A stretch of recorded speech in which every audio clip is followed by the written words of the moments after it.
Hello! As you can see, this is a fairly new thing for me. I've set myself up in my cliched YouTube vlogger style environment, complete with my COVID hairstyle and several weeks beard. And today I'm going to be looking at a brand new budget action camera, the Akaso Brave 7 LE.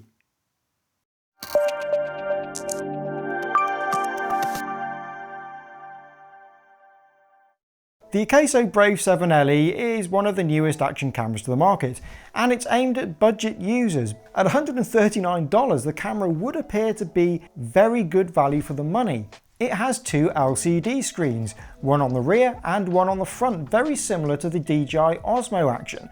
And this is great for filming selfie shots, although as we will see, there are some limitations to this. Now the camera can record 4K at up to 30p. It doesn't have the wide variety of modes that you might be used to finding on something like a GoPro. For example, you don't have any of the 4:3 modes, for example, and the frame rates are quite limited in comparison to that camera. But you have to make allowances because this is a budget camera. However, it does feature electronic stabilization. It's not going to reach Hypersmooth 2 standards, but actually for filming selfie shots and shots that are not particularly challenging, it actually works very well. One of the drawbacks with the stabilization is that it does crop in a bit. So for POV shots where with the GoPro you might be used to using, say, a 4:3 mode and being able to use Hypersmooth, this camera is a bit more limiting. But as I say, you have to make allowances for the fact that this is a budget device. Another aspect with it which perhaps could be updated with firmware is that when you're using the front-facing screen for doing selfie shots, it doesn't compensate for the aspect ratio. It actually crops in on the picture. So when you're trying to do a selfie shot from a pole, you're kind of guessing where you are in the frame. It gives you a rough idea of what you're seeing and you can see the camera modes from it, but without that aspect correction, you are left in the dark a little as to your precise framing. But it's a nice feature to have on a camera of this budget, and it's not perfect, but you have to consider with something like a GoPro, you won't be able to see anything at all. It has no screen at all, so something is better than nothing in this case. Now the camera is fast to power on, which is an essential feature to have when you have an action camera because you don't want to miss any action. This camera powers up within around 3 seconds, and once it does so, the user interface is very easy to use. The screen is actually quite responsive. In some respects, it can be a little bit more responsive than my GoPro. The one thing that this camera has that its competitors don't is battery life. This little camera lasted me for around 2 hours on one battery charge. And something else you have to take into account is that this comes with 2 batteries as standard. So that's 4 hours running time. And when you combine it with the number of mounts and accessories that you get a handlebar mount, for example, along with a whole ton of other different mounting options. When you buy this camera, the stuff you get in the box, you'll probably never need to buy another mount again. Now, picture quality, it doesn't match something like a GoPro or an Insta360 1R. Particularly in low light, you can see the noise becomes quite a bit of an issue, and so do the compression artifacts. Now, I noticed on the files that I recorded, even in 4K, it was topping out at around 50 megabits per second in H.264. There's no H.265 or HEVC option on this camera. 50 megabits per second is pretty low for H.264 in 4K, and it does tend to show itself, particularly in more challenging situations. The other thing is you have no control over the picture, so you can't adjust the contrast. There's no ProTune equivalent, so there's no flat mode or log mode on it. It's as it comes, and that can be quite contrasty.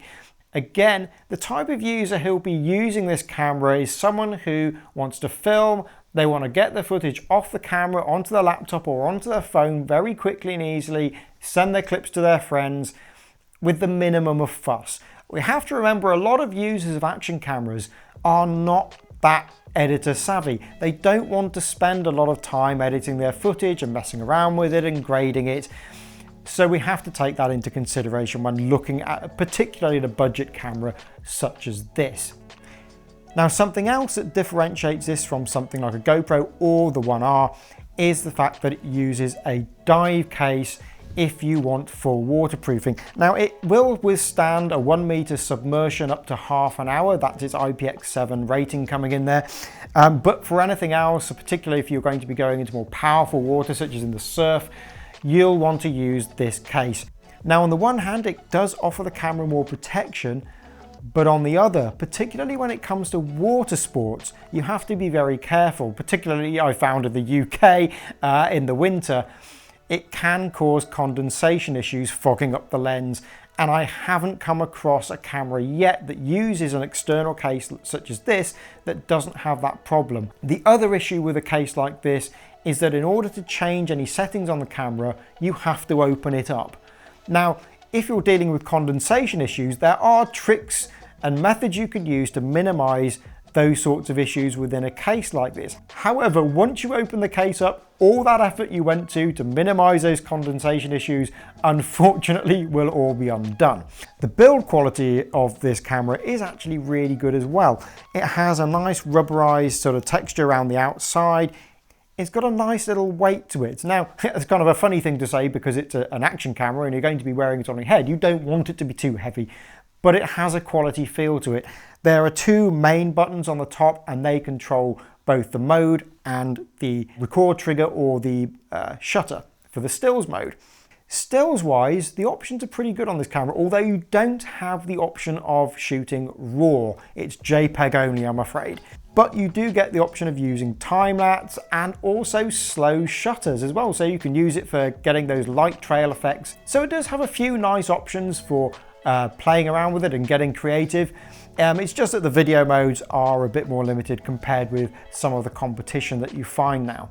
Another feature that sets this camera apart from other action cameras is this tripod mount. Now there's a lot of camera users out there who have been demanding this kind of standard tripod screw fixing on cameras like the GoPro. Personally, I completely disagree. There's no standardization for how far mounts screw in. So if you use this type of mount, you need an adjustable collar where it screws in order to be able to align the camera. And the trouble with that is that you can never do it up tight enough. There will always be forces exerted on the camera that will rotate the camera out of position. And that is why the GoPro mount is so good. And I'm glad the GoPro mount has become a standard now. The GoPro mount is ubiquitous. You can find adapters to modify it for any type of mount, including onto a tripod. So there really is no need to have a tripod screw fixture on the bottom of a camera like this. Audio wise, it's not very good, I have to admit. So the Akaso zooms in quite a bit, crops in quite a bit when you use the stabilization. It's might have more limited use for POV shots. Again, GoPro is a market leader in this. They have a multitude of microphones all over the camera which pick up sound really well, even in windy conditions. Sometimes the audio from the Hero 8 is so good, it's almost like having a lav mic. On this camera, unfortunately, you're not going to be using this for doing interviews or for doing vlogging. Now in video mode, you do have selectable angles of view. This is done effectively by cropping the sensor. You also have the option of turning on the fisheye correction, and this is a great feature to have. However, you can't use it at the same time as you're using the stabilization. It's an either or affair, I'm afraid. So if you have the stabilization on, you can't use the fisheye correction, and if you have the fisheye correction on, you can't use the stabilization. It's a minor limitation. Again, it's something that we have to bear in mind when we consider the price of the camera and everything else that comes with it. So to conclude, if you're the kind of user who just wants to be able to film your activity and be able to send the footage to your mates quickly and easily with the minimum of fuss, and you want to get exceptional value for the money, I mean, this camera comes with so many accessories and the 2 batteries, as I say, it represents extremely good value for the money. So you could do a lot worse than to check out the Brave 7 LE from Akaso.